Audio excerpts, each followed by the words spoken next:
Hello. მოდით ვილაპარაკოთ ამერიკულ ცხოვრებაზე. ბევრი გვეკითხება, სად ცხოვრობთ, რომელ შტატში ხართ, ან კიდე რომელ ქალაქში ხართ და ჩვენ ცხოვრობთ ამერიკაში, შტატ პენსილვანიაში, ქალაქ ფილადელფიაში. იმით დავიწყოთ, რომ აი სრულად უცხო ადამიანი გეტყვის გამარჯვებას. იმასაც კი იძახიან, ანუ როგორ ხარ? აი მაგალითად რაღაც ლამაზი მაჩა მაგაზეც მეტყვანა. ვა, რა ლამაზი, აი მაგალითად ზედაგაცვია. აი ეგეთი რაღაცები იციან აქ. და კიდე გიღიმიან, ძალიან პოზიტიურები არიან, ყველაფერს პოზიტიურად უდგებიან და მოკლედ ეგეთები არიან. მეორე რომ აქ ძალიან თავისუფალი ჩაცმულობა აქვს.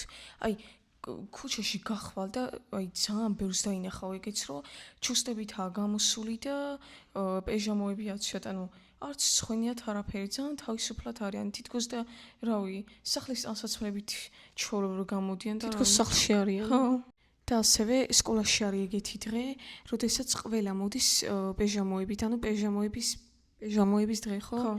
პეჟამოების დღე არის და აი მთელი სკოლა ალბათ ეგრეა მოსული პეჟამოებით და ანუ კიდე გაინტერესებდათ $1 რაში ვიხდით. ანუ ეს $1 არის სიმბოლური თანხა და მაგ ერთი ანუ რო აგროვებენ მე სადღაც მივდივართ. იცით როგორი ექსკურსიებია, აი აუზე მიყავ ხარ, ხან ციგურებზე მიყავ ხარ, ხან იმაზე რა ქვია გემია რაღაც და მანდაც ყოფილი ვართ. აი ეგეთ რაღაცებზე მიყავართ, ანუ ესე არ მივდივარ და ვათვალიერებთ რაღაცებს როგორც საქართველოში. შემდეგი მანქანის გარეშე გადაადგილება შეუძლებელია. იმიტომ რომ მანქანა თუ არ ყავს, ფაქტიურად ჯერთი სულ ავტობუსით უნდა იარო. ანუ ფეხით ვერ მიხვალ ვერსად, აი ვერ წახვალ. ეგიც აი ძალიან იშვიათია თუ ახლოს იყო მაღაზიები. მხოლოდ მაღაზია და შორსაა ყველაფერი და ან მანქანით უნდა წახვიდე, ან ავტობუსით. ანუ ფეხით შეუძლებელია, ანუ შეუძლებელი რა შეიძლება იყოს 1-2 მაღაზია ახლოს, მაგრამ ძალიან იშვიათად. ფაქტიურად ყველაფერი შორს არის. ამერიკაში კატებს და ძაღლებს ვერ ნახავთ. თუ ქუჩაში დაინახეთ ძაღლი ან კატა, ესე იგი მაგ ძაღლს ან კატას ყავს პატრონი. აქ მხოლოდ ნახავთ ციყვებს, კურდღელებს და ირმებს. მოდით გავაგრძელოთ. აქ ძალიან სისუფთავია, აი გარეთ რო გახვალ, აი ანუ გაჩნია რომ შტატში ხარ, მაგრამ ჩვენ სადაც ვართ, ძალიან სისუფთავია და მაგალითად შენ ეზოში თუ დაყრილიან რაღაც დაგაჯარიმებენ. რომ ანუ უნდა სისუფთავე დაიცვათ რა. ეგ ჩემი აზრით ძალიან კაი წესია. ხო, ძალიან კაი წესია. ჰაი. მოდით ვისაუბროთ ჰელოუინზე. ალბათ ჰელოუინი ამათვის ყველაზე საყვარელი დღესასწაულია. თან სკოლაშიც კი აღნიშნავენ და ფორმებს ვიცვამ და ანუ კანფეტებს ვაგროვებთ და ასევე გარეთაც. მოდით სკოლაზე დავამატოთ რაღაცები. შეიძლება თქვა რომ სულ სკოლაზე ლაპარაკობენ, მაგრამ ძალიან ბევრი მწერს და მინდა რომ ვუპასუხო. ტელეფონები თუა ნებადართული გაკვეთილებზე. ნუ გააჩნია მასწავლებელი, ზოგი მასწავლებელი გვიშვებს, ზოგი არა და შეიძლება თავისუფალი გაკვეთილიც გქონდეს. გააჩნია მასწავლებელს.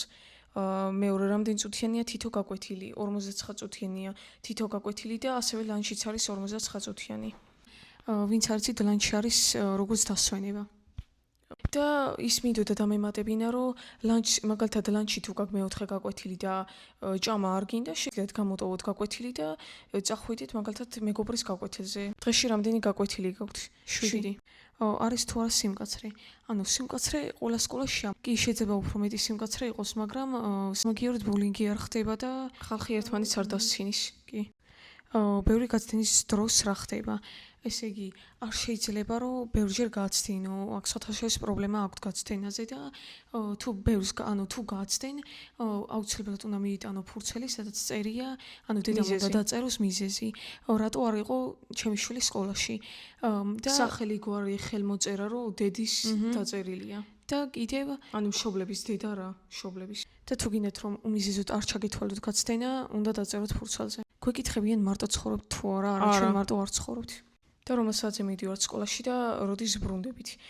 დილის 8-ის ნახევარზე მივდივართ და ბრუნდებით არ რჩება გაკვეთილი, სამსრო აკლია 18 წუთი. იმედია დაგაინტერესდათ და დაგვიწერეთ, რაზე გადავიღოთ ვიდეოები. ნახვამდის.